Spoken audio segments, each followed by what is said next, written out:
Mga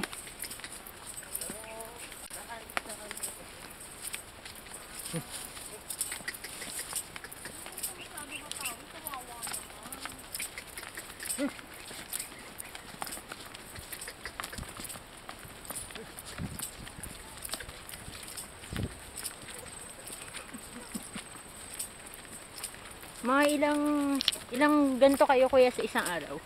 Sa isang linggo, 2 beses lang po ate. Bakit? Kasi pila-pila din po kami. So ito first time parang Una pa lang. okay. So marami rin pala kayo. Oo, may gito 200. Tapos 200 din nakabayo. Oo, may gito. Hmm. Lagi na 220. Tapos may-ari din ng mga kabayo. Opo. Hindi po kami sarili to.